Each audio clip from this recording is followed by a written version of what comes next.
Hello and welcome to Presley Mania. Today I have a special guest. Amy Collette is with me, and we are going to be discussing two different books. We're going to be talking about Sally Hodell's book, Destined to Die Young, and also Forrest Tennant's book, The Strange Medical Saga of Elvis Presley.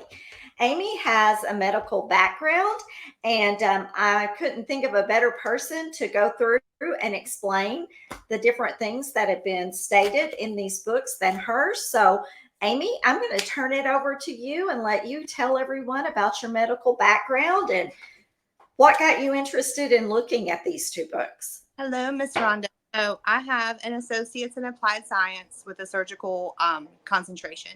So while I have all the prereqs of like a nurse, my clinical was all surgical. So with that, a lot of just anatomy. You have to know what the surgeon's going to do ahead of him, so you can have what he needs ready. So that's kind of in a nutshell what my skill set in education is. So you have quite a skill set for understanding all of these medical terms and things that Dr. Tennant put out in his book, and then you understood what Sally was talking about in hers. So I'm going to let you just have the floor and tell me. Start with whatever you want to start with, and we're just going to go with it. So stop me at any time. I tend to talk fast. So if I start to talk fast, just be like, whoa, Sally, slow down. And I'm going to be looking down a lot. Whoa, Amy, slow down. Okay. I'm going to be looking down a lot because I took a lot of notes on both. There's similarities in both books. I have his hand, like in person. Hers is on PDF, saved to my phone. So I had to kind of take more notes on hers just because I can't mark it and reference it. So her book is more Sally Hodell's Destined to Die Young. Her book tends to be more focused on that first cousin marriage and any genetic defects that can come from that.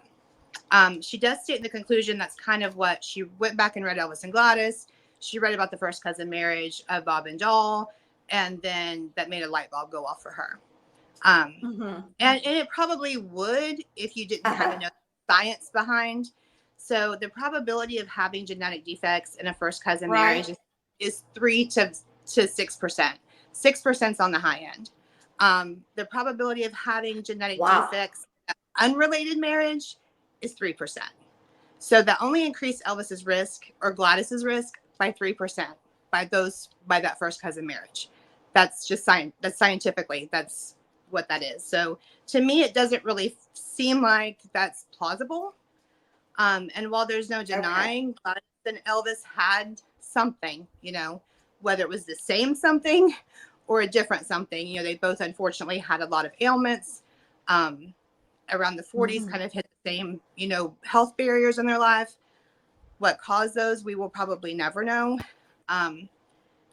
Sally does pick up on the antitrypsin and Elvis being a carrier, which leads her back to Gladys having it. The unfortunate link with that is we cannot prove Gladys had that. We don't have tissue samples from Gladys. There was never an autopsy on Gladys. It could have come from Vernon. And if Vernon was a carrier, he would have never presented with symptoms either.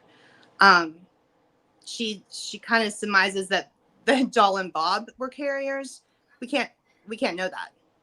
We just cannot medically know that. So while it is a great theory and a lot of the things link up, stop me. Yeah. So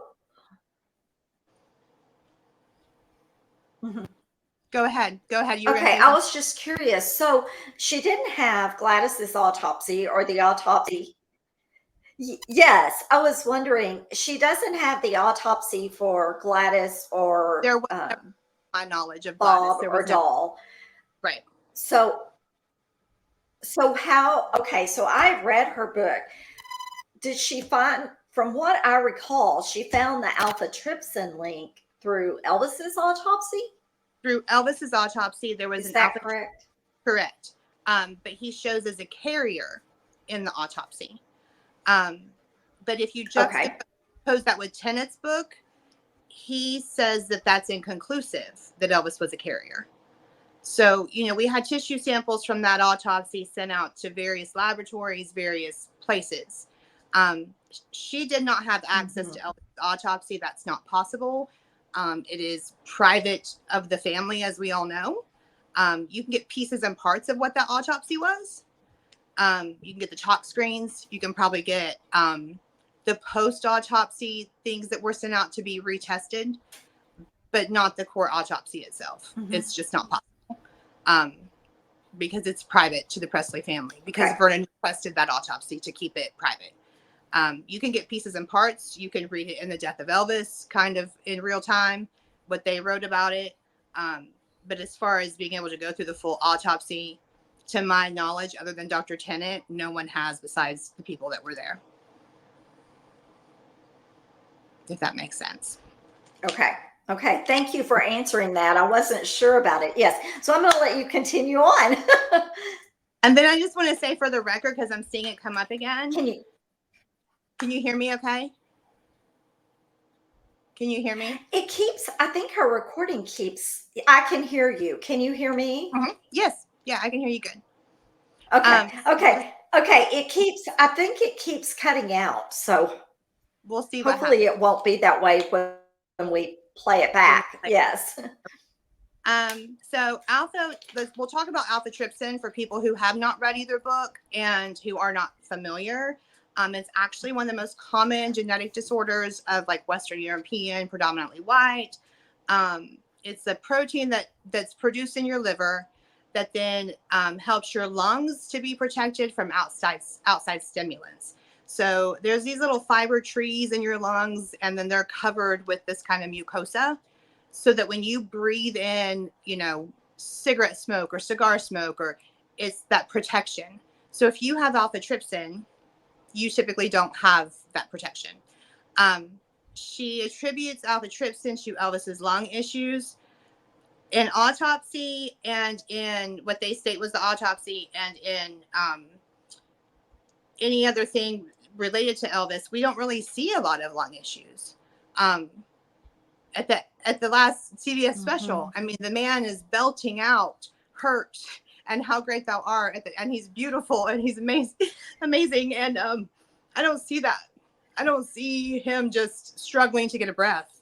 He's holding those notes. And I know she does cite seeing him suck on an inhaler on tour. And I'm sorry, y'all, I get real emotional about my Elvis.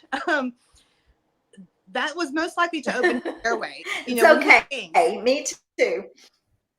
So the inhaler kind of reference she cites and on tour. I think a lot of performers. Yes, for sure.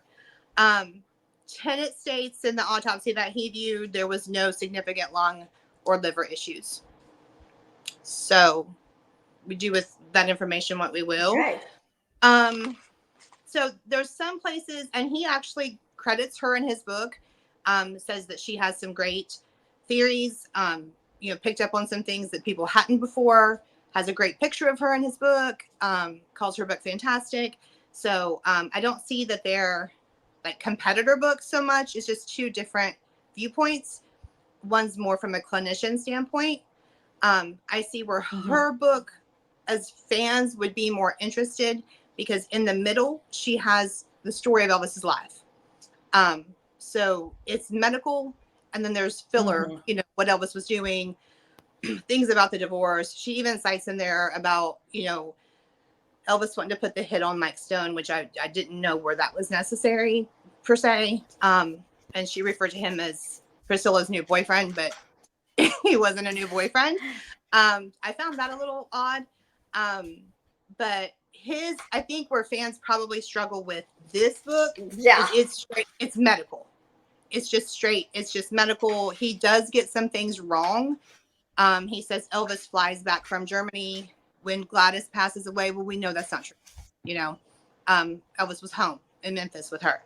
So I think for fans, like purist fans, would read that and go, well, this guy doesn't know anything about Elvis, because everybody knows Elvis was in Memphis when his mama died. But we also have to keep in mind he's a medical doctor, and he's not an Elvis fan. He's writing it from his medical experience with Elvis's case and working with Dr. Nick. So those little nuances about Elvis's life, I've worked with surgeons for years. They really don't care. I mean, it's about the science for them, more so than, these in between biographical stories, if that makes sense. So that's my little spiel on that. And Elvis and Gladys, It makes perfect sense. yeah, It does. why maybe his is not as relatable. And Elvis and Gladys, it talks about Doll having tuberculosis after their first child, Effie, was born. And I really struggled with this because tuberculosis was a huge killer, back then, and people really didn't recover. And then I thought, well, why didn't everybody in the house get tuberculosis? It really was. But then as I'm reading, I'm realizing, well, she contracts it after Effie's born. And Effie passes away for an unexplained condition. We don't know. So no one else was in the house that I could be wrong, that I'm aware of. Bob is off working. Could Doll have had that and given it to Effie, and that's why Effie passed away? I believe was it Johnny that got whooping cough? Maybe one of the kids got whooping cough. I think it was. Doll could have had whooping cough and it been mistake for tuberculosis. Because it does not make sense that she had children for 20 years, right? With whooping cough or with tuberculosis. I'm sorry. Yeah. No one got it in the house. So I go back and forth on that. Tuberculosis can go in remission, and it can settle in other lungs, and other organs. And that's one thing a lot of people don't know. You can get tuberculosis, and it can go in remission, and it can settle in your uterus. It can settle in, your kidneys, your liver. It's not common, but it can happen. So while we're theorizing and kind of throwing things out there, it could be. And that could have been what made her bedridden. Also, Dr. Tennant points out. Idea. Yeah. Dr. Tennant points out as well, depression ran in the Smith family. I think 4 or 5 of the siblings had depression. It could have just been, back in the day when they said, oh, mother's taken to bed. It just could have been that. She just could have been clinically depressed and nobody knew. So we'll probably never know what it was. Some people survived tuberculosis then. And we do know, I think a Dr. Pyle was prescribing her medicines. So she was getting access to medical care.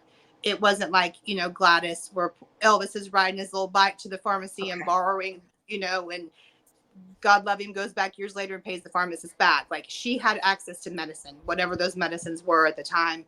And it can also settle in your bones, tuberculosis can. So it's really hard to say what exactly that could have been. On page 26 of Elvis and Gladys, it talks about, their genes being similar and referring to that first cousin marriage, which was what sparked Sally's interest. But the very next line after that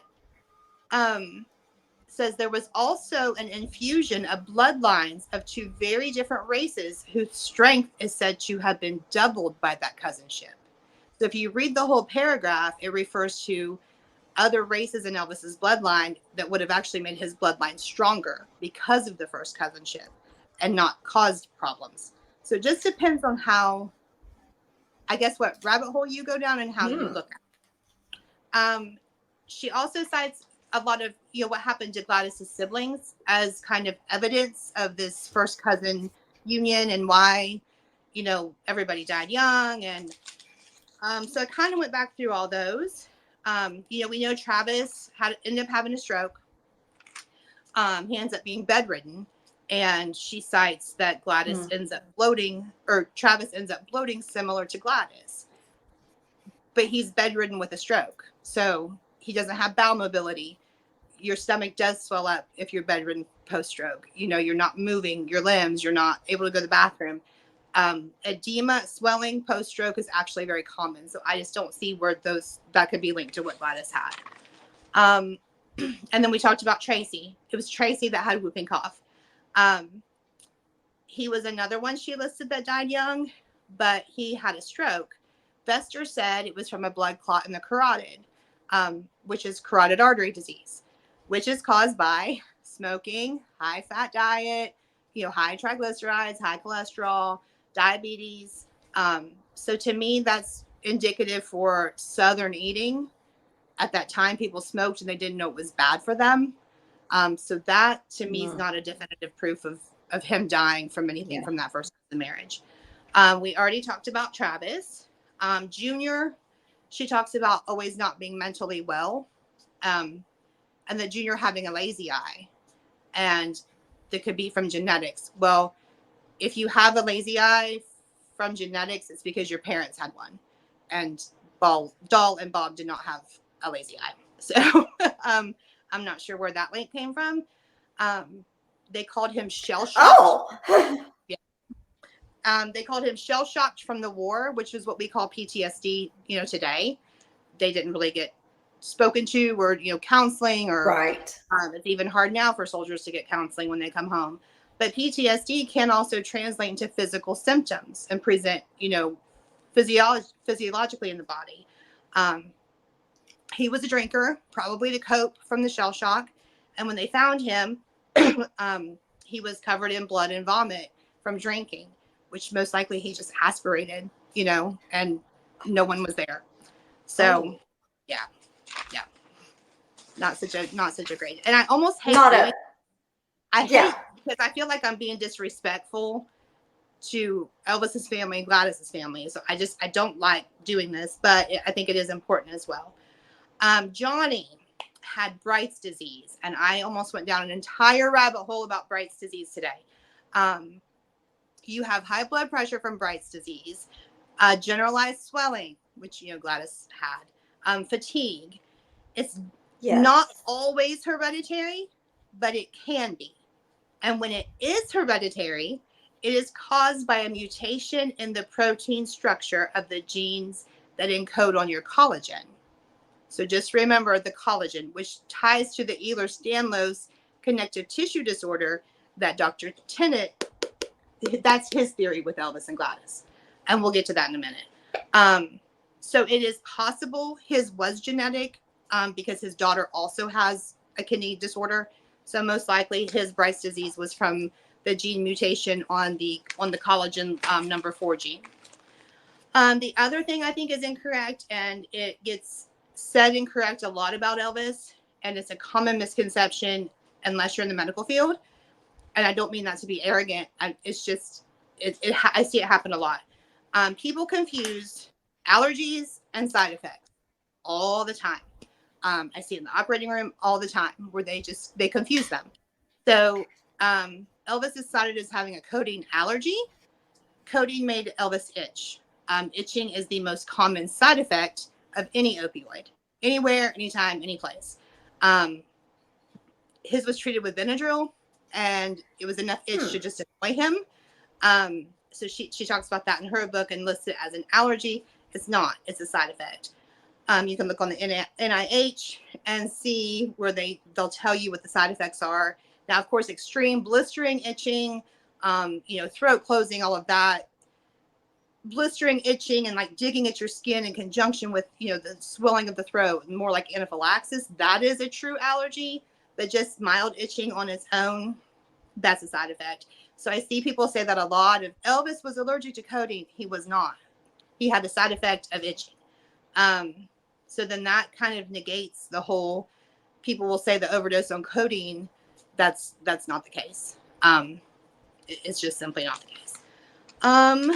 She also cites Okay. something about his adult ear infections as like a symptom of the alpha-trypsin or the autoimmune disorders. While adult ear infections can be Mm-hmm. like a concerning thing, they're usually caused by fungus or bacteria. Ear infections in generalization are. So I felt like that was a reach as well. As a whole, I think for someone who didn't come into this with a strong medical background, for her capacity, she made some great points. She made some really great points. Really thought outside the box a lot with the alpha trypsin.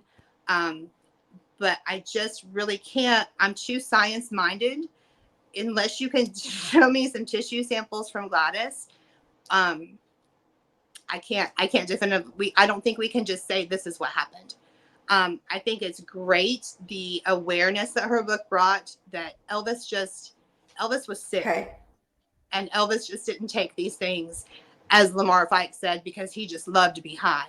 That's not true. I've always hated that Lamar said that about Elvis. It drives me crazy. Elvis was very sick, and he had issues before he started taking what he was taking. At some point, Dr. Tennant talks about, like a therapeutic dependency. It's chicken and egg. You're taking the stuff because you're hurting, but you do become dependent on it. I don't ever think Elvis's intention was to become dependent on that stuff. So that's on that one. Is there anything I need to clarify or you have questions about? And then we'll go into tenants. No. Well, I'm glad you brought up about the codeine, because that is mentioned so many times in so many different books and in chat rooms and stuff. People saying, well, he was allergic to codeine and there was so much codeine found in his body. And so why would he have taken that if he was allergic? So in your medical opinion, you're saying that he wasn't so much that he was alert, he just had a reaction to the codeine, right? And he had not so much that he was right. So he had actually the most common side effect to opioids. Yeah. So I'm really glad you clarified that. Okay, awesome. So we're going to go. Do you think? Go ahead. Oh, no, it's okay. I think our audio is crossing. So okay. When I start, yeah. So as far as not being able to have the autopsies of Bob and Doll and Gladys, it makes it impossible to definitively say that they had alpha-trypsin. Correct. Right? Or was that Correct. made only because it was shown up that Elvis was a carrier? Is that where the connection? That's Correct. where the connection came from. So it came from showing Elvis was a carrier in the autopsy, but in 70, and I'm probably wrong on these dates, and anybody can correct me, but the 74, 75 hospital stay, where they either checking for lupus, they're checking for all these things because they knew these things were wrong. Something was wrong with him. He shows up as negative for alpha-trypsin because they did test for it and he was negative. So I guess my one, Dan Warlick wrote, and is it Cole that wrote Death of Elvis? So you have somebody relaying the autopsy. It's not seeing it in real time.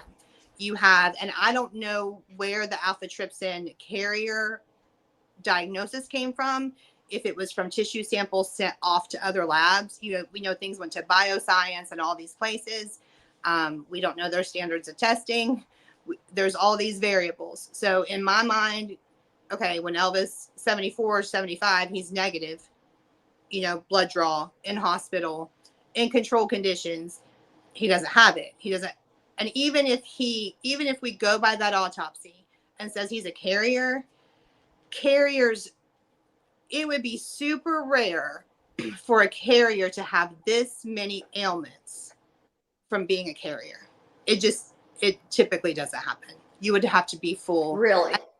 His alpha-trypsin levels were on the low end of low. So they weren't even like significantly low. I could see that. So I have a hard time medically and science-wise just being able to go, yeah, that's what it was. Because where did the carrier information come from? Unless she had a paper, and she might have from the lab that showed his alpha-trypsin levels.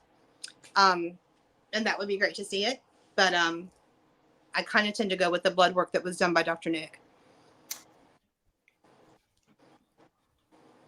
Well, yes. I mean, it is interesting to me that the body that was autopsied showed it, but the actual blood work that was done when Elvis was in the hospital didn't. So you've got you've got a very different things happening here. Yeah. So it's enough to, I can see that's enough to make somebody wonder, exactly what happened. And I Okay. also did So you've also got Dr. Tennant's book. Yes, Yes, I'm sorry. That's okay.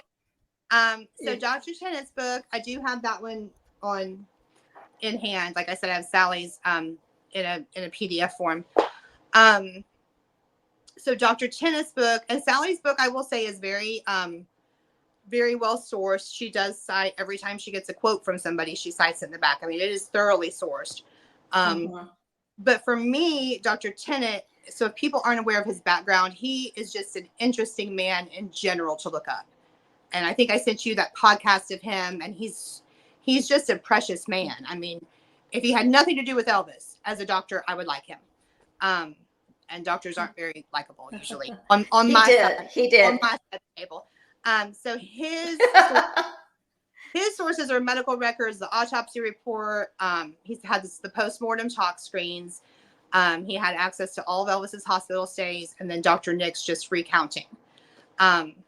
Now, I am going to go off on a theory of my own here that I was really surprised was never addressed anywhere. But as I was reading this book, I had this huge aha moment when I first started reading it. And he's talking about when Elvis and the guys would go play Crack the Whip, Elvis had Percodan. And so he would give the guys one, so if they fell down, you get right back up. You're not sore the next day. This is 56, 57. Elvis would take 4 and not be sedated, be able to skate, not show any signs.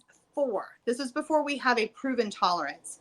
So the moment I read that, my mind instantly went, he has a malabsorption issue in his stomach. The medicine isn't absorbing properly. It's not getting to where it goes. Wow. This is why we see Elvis eating huge amounts of food, right? Everybody talks about how much food he ate. Even when he was young, he could just, all these cheeseburgers, eat them, which goes to a connective tissue disorder, which is what Dr. Tennant says he most likely had. So that's why in the end, you hear the guys talking about, well, he would just take all this medicine and we don't know how he was alive. And he just kept taking and kept taking and kept taking. Because this is my opinion. Dr. Tennant did not say this. I think he had from the gate a malabsorption issue of some kind that he had like a built-in pre-tolerance. It took more for him. It took more for him to get full. It took more for him to feel the effects of medicine. In the Army, they talk about him taking handfuls of Dexedrine, and it didn't really affect him. Anybody else's heart would have just exploded, from all of the stimulants. His didn't. So I think we have proof early on there's something stomach-wise. They both agree, about the constipation issues. And again, I hate talking about this because I think it's it's almost Elvis week, y'all, and I'm real emotional. I just think it's disrespectful. And I know Elvis would just be like, y'all are talking about my colon on Facebook. But and I don't like it. I don't. So, but I think it's also important to understand how sick he was. They both kind of co-sign on this Hirschsprung's disease for the cause of him not being able to use the restroom. And it's just, in short version, the nerves aren't firing in the rectum to kind of let you know when you need to go to the bathroom. Lisa had it. Lisa talks about, we don't know clinically if she had Hirschsprung's, but she talks about Aunt Delta embarrassing her and saying, Lisa, have you gone to the bathroom today in front of a boy? And she runs off and she says it's a chronic Presley problem. Dr. Tennant also says early 60s, Elvis is, his high blood pressure is treatment resistant. So that again could go to the malabsorption. They're giving him a blood pressure pill.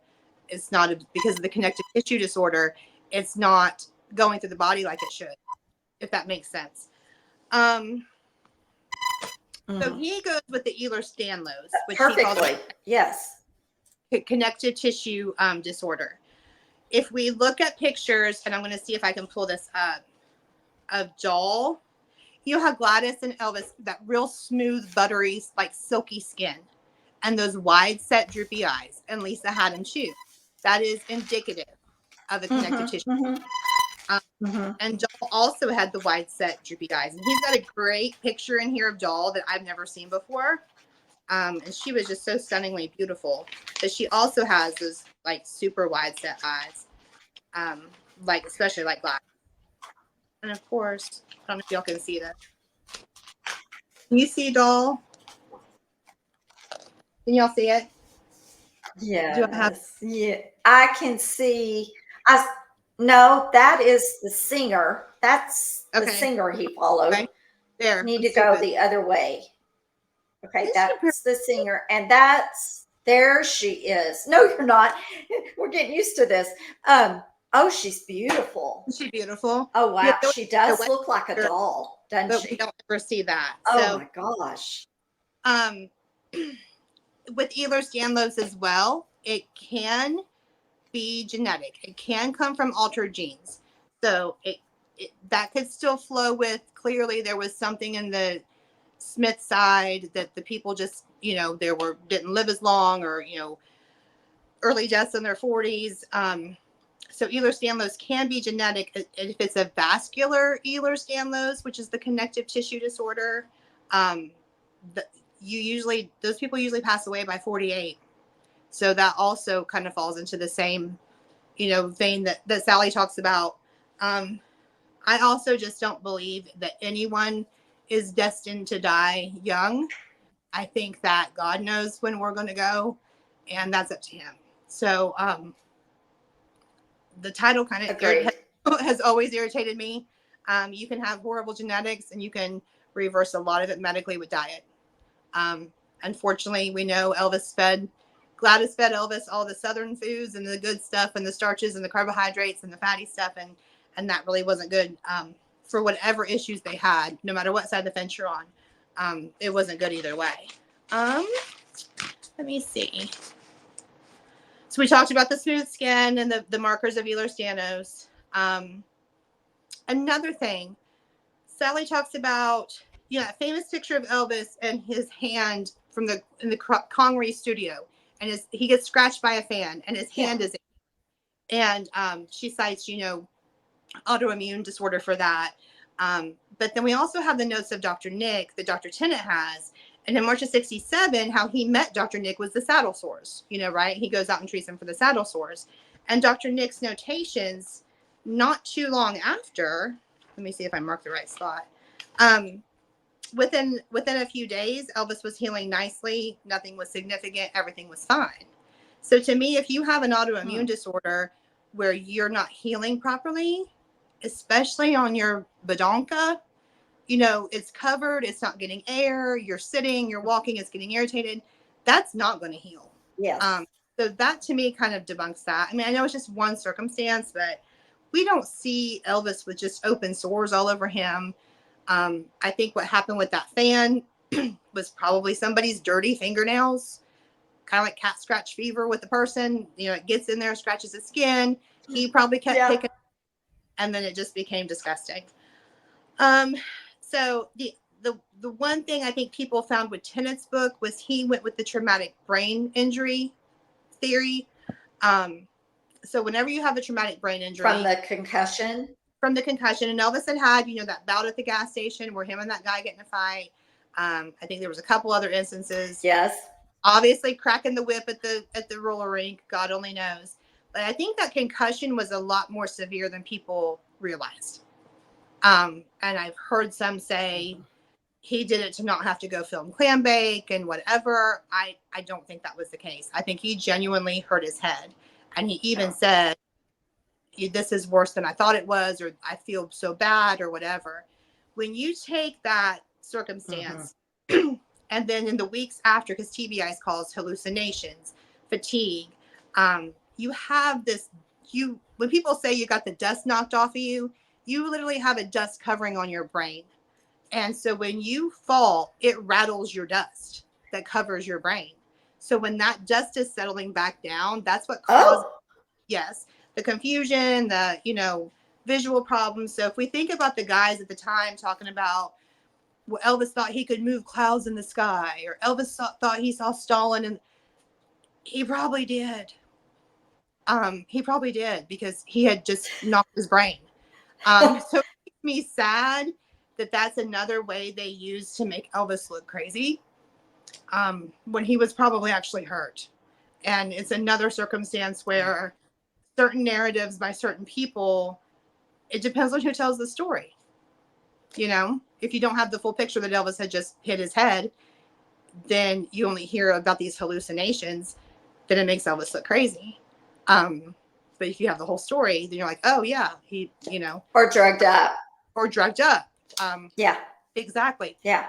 You know, on then Mm-hmm. the opportunity was taken by Elvis or by Priscilla and the Colonel to burn his books, you know, because then they blamed the books and why he was acting crazy. And sadly, he had knocked his head. But I won't get off on that. TBIs are actually not a new theory. we could talk about that for several hours. We could do 6 lives on that. There was an aggressive treatment for traumatic brain injury. If you think about boxers, Muhammad Ali, I mean, look at sadly what happened at the end of his life, just from being hit in the head, you know, so many times. I don't have percentages. I tried really hard to find people who have traumatic brain injuries and what the percentage is of them getting an autoimmune disorder after that. There's just not enough studies on it yet. There's a lot of compelling evidence. I like to work in numbers, percentages, and proof, but there's a lot of great studies. And if anybody's interested in my medical gobbledygook, I'll give links for Rhonda to post. So that's that part. So, you know, when we look at his erratic behavior, in some cases, it can be traced back to that TBI. You typically start to have onset if it's an autoimmune disorder coming from the TBI 2 to 4 years later.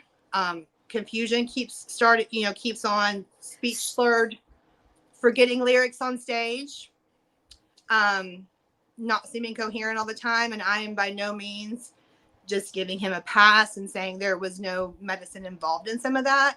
But I also think it is very unfair to Elvis that a lot of things get blamed on that stuff when what he was really going through wasn't talked about.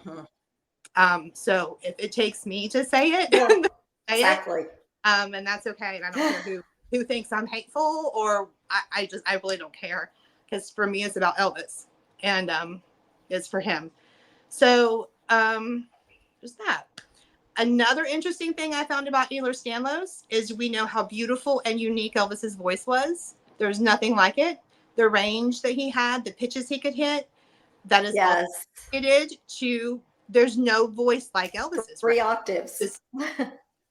Because of the lack of collagen. Right. It made his ability in his larynx to be able to sing that way. I thought that was pretty cool. So all of his disease systems. That's interesting. Isn't it interesting? It's really hard to get these notes together and not start going off on all these little trails of all these different things. Again, you know, his megacolon can be contributed to the connective tissue disorder. As time goes on, you know, that your collagen weakens. If you already have a little collagen and not a lot collagen, you've got, as we know, you know, I'm almost 48. Things are starting to hang. The more that you don't have collagen and your collagen weakens, you don't have as much to work with. So there's that part. There's a few things in Dr. Tennant's book. I didn't have to take as many notes on his because I had it with me and present, so I could look at it. So these are common after traumatic brain injuries: memory problems,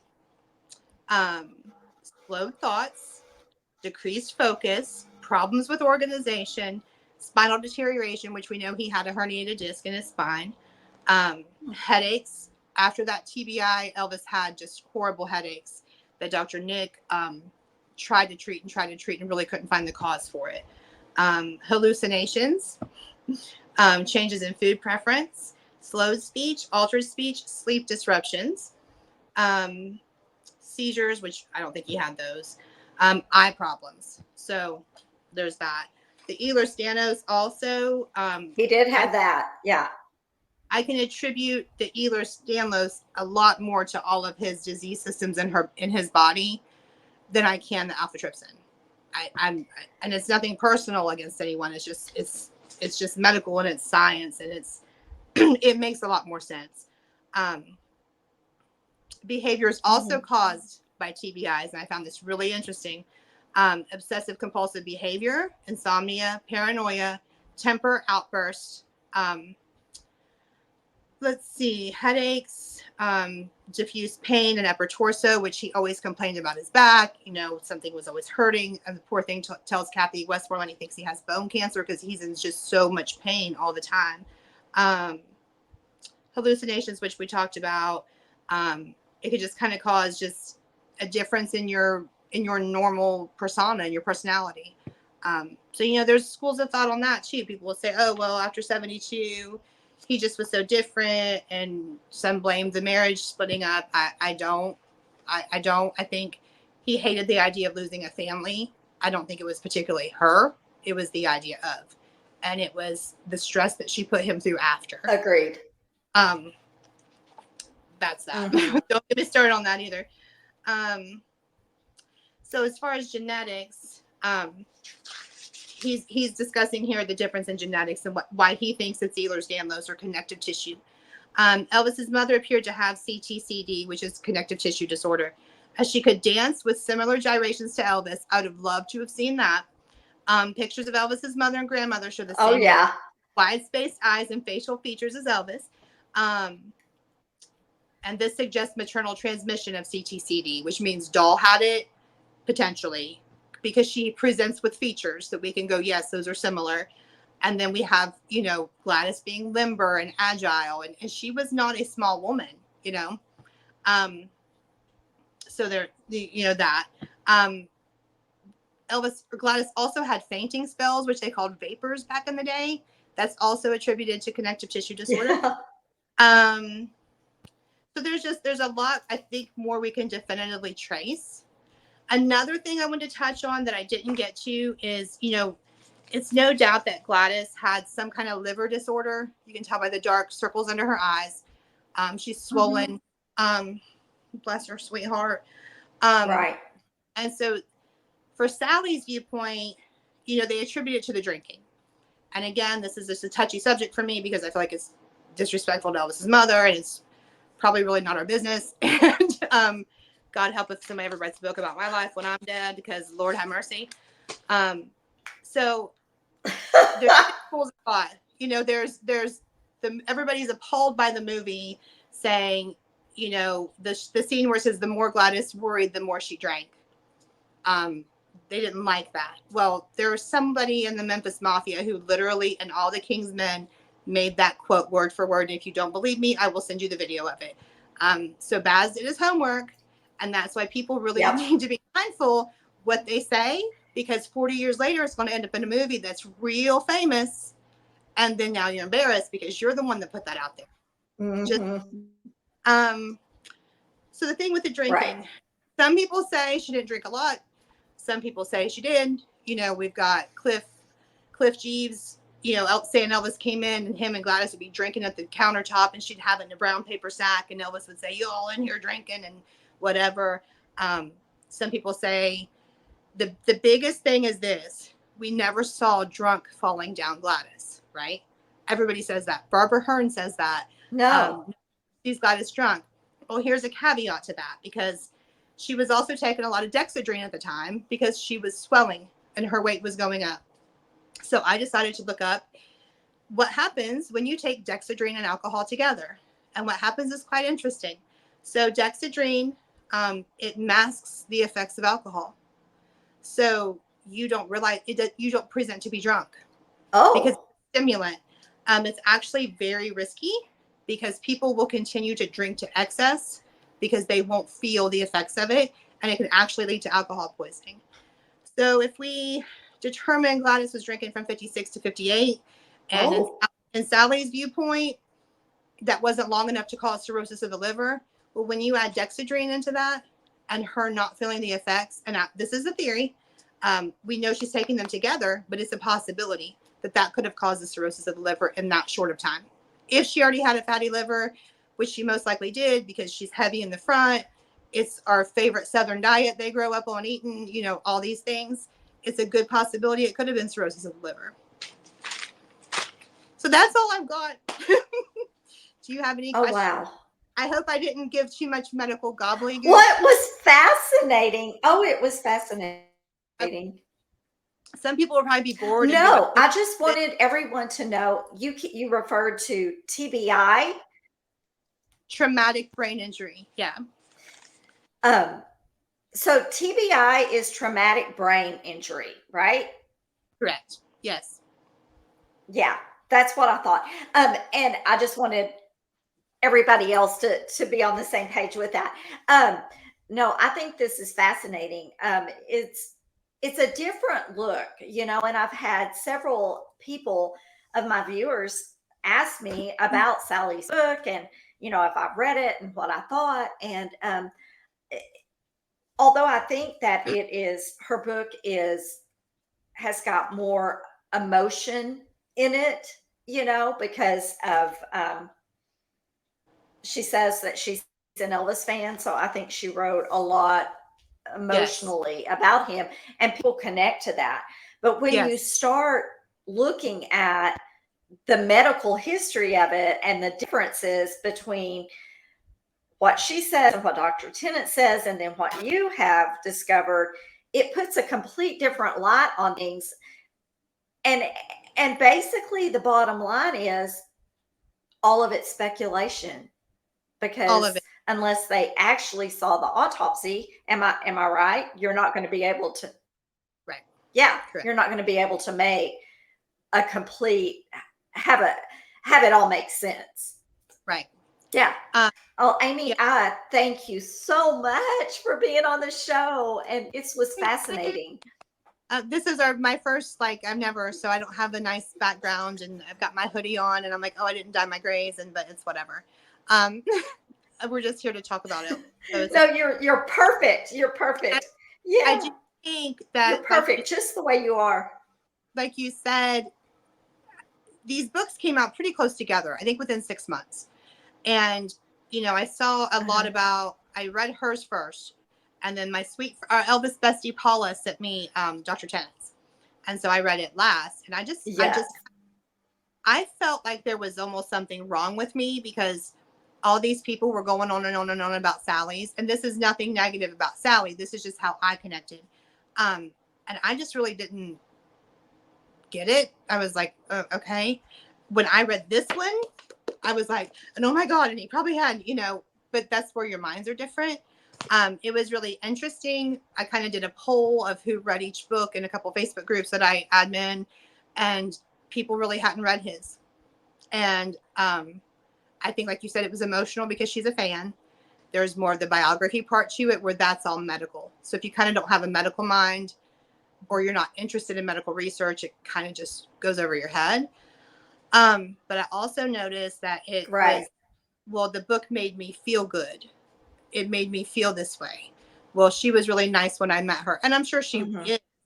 But to me, if we are really going to get to what the truth of Elvis is and what the facts are of Elvis, we have to just kind of take all these books and piece them together like a puzzle. Because the people who wrote books about Elvis that knew him, they made themselves look good in those books. We know that. There's 100 examples I could give where the narratives were skewed to make Elvis look bad and them look good. And I'm not saying Elvis was perfect, and I don't think Elvis is weak, and I don't pity Elvis either. But I think, if anything, Elvis has always been made the bad guy. Elvis got mad and fired us and threw us all out. Well, what'd you do? What'd you do? Because I'm supposed to believe 12 guys are just sitting around a house doing nothing. And Elvis just comes, no, that's not, no. I'm sorry. That doesn't make sense. There's always two sides to every story. And I think as fans, we need to start critically thinking more. We need to start just really dissecting these stories and saying there's two sides to every story. So-and-so said this. Okay, well, what was the other side of it? And that's always how my mind works anyway. Well, you said this, but what did you do? Or why did you do that? So I think we owe it to Elvis to not just blindly believe because Sonny West said it. And I'm not singling anybody out, so everybody don't come at me about Sonny's your favorite and whatever. Just because Lamar said it, that doesn't mean it's gospel. Because Elvis isn't here to say it. Right. Elvis isn't here to say, no, that's not. He's not here to. Right. He's not here to defend himself. I mean. Yeah, it makes all the difference. Presley is not a source. I mean, just because she said it, just because I'm sorry. I mean, there's none of them that I fully believe except our Lisa. But that's it. And when her book comes out, I hope it sets a lot of things straight. Yes. But so that's just my little. I think as Elvis fans, we need to look at the bigger picture and everything instead of having blind allegiance to. I've had people ask me who my favorite Memphis Mafia member is, and I've said none of them. That's bizarre to me. They worked for him. Why would I? I don't get that. I'm an Elvis fan. So kind of take those blinders off of your favorite girlfriend and your favorite Memphis Mafia and look at the history and look at what is actually being said. And then maybe 50 years later, maybe Right. we can tell the story of Elvis. Hopefully. Exactly. I agree. I hope so. I hope so. Thank you so much. You're Thank you. so dedicated to Elvis, and I appreciate that so much. And Thank you. I can't wait for Elvis week. I'm going to see you soon. Thank you for being on the show, Amy. Thank you for having me. I can't wait. We're going together, guys. We're going together, guys, in case any of you haven't been able to figure that out yet. No, we are. We're so excited. Memphis is not ready, but we'll figure it out. Not long, not long. Okay. No, it's not. It's not. It needs to get ready because we're coming. All right. Well, thank you again for being on the show. I appreciate it so very much. Bye, everybody. So until next time, remember, you only get one shot at this life. Live each day to the fullest because you never know what tomorrow's going to bring. Bye, everybody. Oh, bye, Amy. bye, honey.